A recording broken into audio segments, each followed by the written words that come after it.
Olá, queridos irmãos e amigos, sejam todos bem-vindos ao canal Para Que Todos Saibam. Aqui estamos reunidos mais uma vez para estudarmos a lição da Escola Sabatina, juntamente com os comentários de Ellen White. Vamos orar para iniciar os nossos estudos. Grandioso Deus, é com alegria e paz no coração que nos achegamos a Ti para clamar, Senhor, pelo Espírito Santo, para que mais uma vez Ele venha nos ensinar e nos revelar a Tua palavra, a verdade. Que nesse momento solene, ó Deus, o qual dedicamos para o estudo da Tua palavra, somente o Espírito Santo possa ter acesso à nossa mente e possa gravar em nosso coração as Tuas palavras. Em nome de Jesus, amém. Estamos estudando a lição 2, que vai de 5 a 11 de outubro. O tema dessa semana, Sinais da Divindade. O verso para memorizar está em João capítulo 11, verso 25 e 26. Então Jesus declarou: Eu sou a ressurreição e a vida. Quem crê em mim, ainda que morra, viverá. E todo o que vive e crê em mim não morrerá eternamente. Você crê nisto? Hoje é domingo 6 de outubro e o tema de hoje, o milagre do alimento para 5.000. Em João capítulo 6, versos 4 e 5, o apóstolo destaca que o milagre da multiplicação de pães e peixes ocorreu perto da Páscoa, a festa que comemorava a libertação de Israel do Egito. O cordeiro pascal substituiu a morte do primogênito. Esse sacrifício simbolizava a morte de Jesus por nós. Na cruz, o castigo que merecíamos por causa dos nossos pecados recaiu sobre Jesus. Ele, que é a nossa Páscoa, morreu em nosso lugar. Isso está registrado em 1 Coríntios capítulo 5, verso 7. Ellen White, no livro O Grande Conflito, páginas 450 e 451, comenta que ele carregou a culpa da transgressão e o rosto do Pai lhe foi ocultado até que seu coração foi quebrantado e sua vida desfeita. Todo esse sacrifício foi feito para que os pecadores pudessem ser redimidos. Vamos ler agora João capítulo 6, versos 1 ao 14, para responder à pergunta: que paralelos existem entre Jesus e Moisés? Isto é, o que Jesus fez que deveria ter lembrado ao povo a libertação que seus antepassados haviam recebido pelo ministério de Moisés? A palavra de Deus nos diz que depois dessas coisas, Jesus atravessou o mar da Galileia, que é o de Tiberíades. Uma grande multidão o seguia, porque tinham visto os sinais que ele fazia na cura dos enfermos. Então Jesus subiu ao monte e sentou-se ali com os seus discípulos. Ora, a Páscoa, festa dos judeus, estava próxima. Então Jesus, erguendo os olhos e vendo que uma grande multidão se aproximava, disse a Filipe: Onde compraremos pão para lhes dar de comer? Mas Jesus dizia isto para testá-lo, porque sabia o que estava para fazer. Filipe respondeu: Nem mesmo 200 denários de pão seriam suficientes para que cada um recebesse um pedaço. Um dos discípulos, chamado André, irmão de Simão Pedro, disse a Jesus: Aqui está um menino que tem 5 pães de cevada e 2 peixinhos. Mas o que é isto para tanta gente? Jesus disse: Façam com que todos se assentem no chão. Havia muita relva naquele lugar. Assim, os homens se assentaram e eram quase 5.000. Então Jesus pegou os pães e, tendo dado graças, distribuiu-os entre eles, e também igualmente os peixes, tanto quanto queriam. E quando já estavam satisfeitos, Jesus disse aos seus discípulos: Recolham os pedaços que sobraram, para que nada se perca. Assim, pois, o fizeram e encheram 12 cestos de pedaços dos 5 pães de cevada, que sobraram depois que tinham comido. Quando as pessoas viram o sinal que Jesus havia feito, disseram: Este é verdadeiramente o profeta que devia vir ao mundo. Retomando ao texto da lição, vários detalhes dessa história colocam Jesus em paralelo com Moisés no Êxodo. A época da Páscoa aponta para a grande libertação do Egito. Jesus subiu ao monte, assim como Moisés subiu o monte Sinai.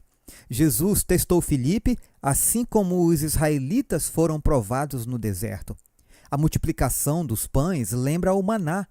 Recolher os pães que sobraram remete ao maná que era recolhido pelos israelitas.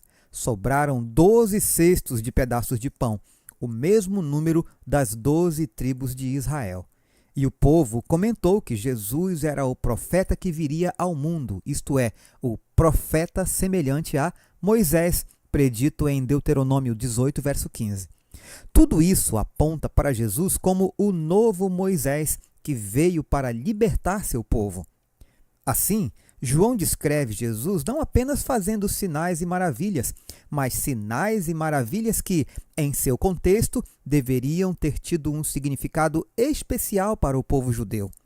Cristo estava apontando, em essência, para a sua própria divindade. Vamos ler agora Isaías 53, versos 4 a 7. Certamente ele tomou sobre si as nossas enfermidades e as nossas dores levou sobre si, e nós o considerávamos como aflito, ferido de Deus e oprimido. Mas ele foi traspassado por causa das nossas transgressões e esmagado por causa das nossas iniquidades. O castigo que nos traz a paz estava sobre ele, e pelas suas feridas fomos sarados. Todos nós andávamos desgarrados como ovelhas. Cada um se desviava pelo seu próprio caminho, mas o Senhor fez cair sobre ele a iniquidade de todos nós. Ele foi oprimido e humilhado, mas não abriu a boca. Como cordeiro foi levado ao matadouro e, como ovelha muda diante dos seus tosqueadores, ele não abriu a boca. Vamos ler agora 1 Pedro 2, verso 24. Carregando ele mesmo em seu corpo sobre o madeiro os nossos pecados, para que nós, mortos para os pecados, vivamos para a justiça. Pelas feridas dele, vocês foram sarados. Agora, com base nessas leituras, responda: que grande verdade esses textos ensinam sobre Jesus como o Cordeiro de Deus? Como a sua divindade está ligada a essa verdade? E por que essa é a verdade mais importante que podemos conhecer? São perguntas profundas e significativas. Deixe a sua resposta nos comentários hoje. Vamos agora aos comentários de Ellen G. White. Estava próxima a Páscoa, e grupos de peregrinos de perto e de longe iam para Jerusalém e se juntavam para ver Jesus. Outros se uniram a esses até que o número de pessoas chegou a 5.000, sem contar mulheres e crianças. Antes de Cristo chegar à praia, uma multidão já o estava aguardando. Mas ele desembarcou sem ser notado por ela, passando algum tempo à parte com os discípulos. Da encosta, ele viu a movimentação da multidão e seu coração foi tocado de compaixão. Embora interrompido e privado de seu repouso, não ficou impaciente. Ao observar o povo que estava chegando, viu que uma necessidade maior exigia sua atenção. Teve compaixão daquelas pessoas, porque eram como ovelhas que não têm pastor. Isso está em Marcos capítulo 6, verso 34. Não recebiam qualquer auxílio dos sacerdotes e líderes, mas a vivificante água da vida fluía de Cristo, ao ensinar às multidões o caminho da salvação. O desejado de todas as nações, página 287. Minha atenção foi dirigida ao poder de Deus manifestado por intermédio de Moisés, quando o Senhor o enviou perante o faraó. Satanás compreendia o trabalho de Moisés e ficou de sobreaviso.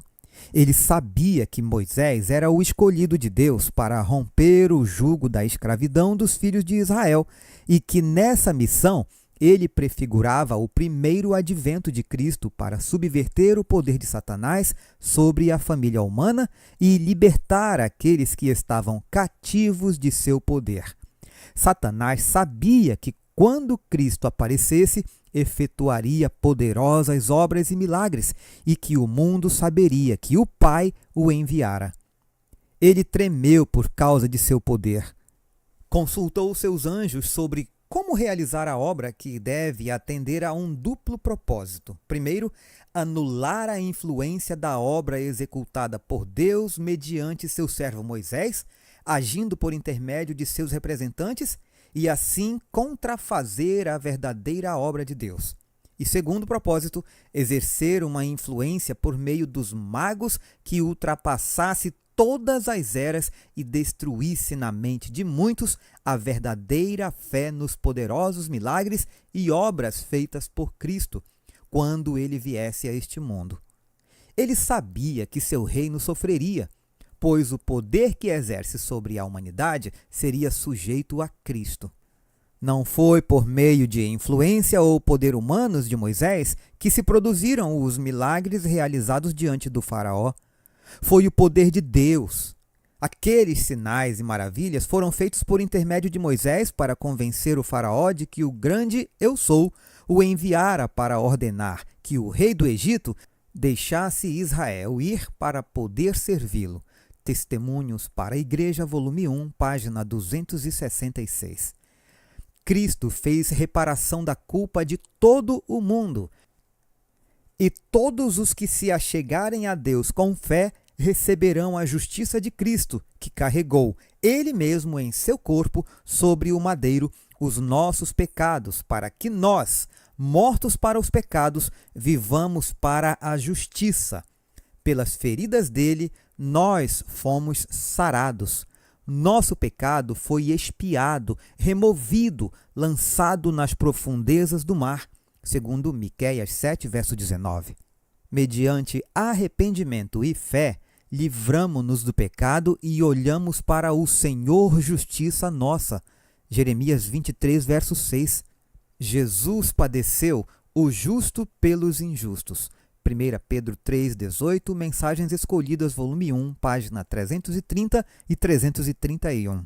Meus irmãos, que Deus também, ao olhar para a multidão do seu povo nos dias atuais, possa se compadecer de nós e prover tudo aquilo de que nós também necessitamos hoje. Aguardo você amanhã para continuarmos o nosso estudo. Um forte abraço e fiquem todos com Jesus.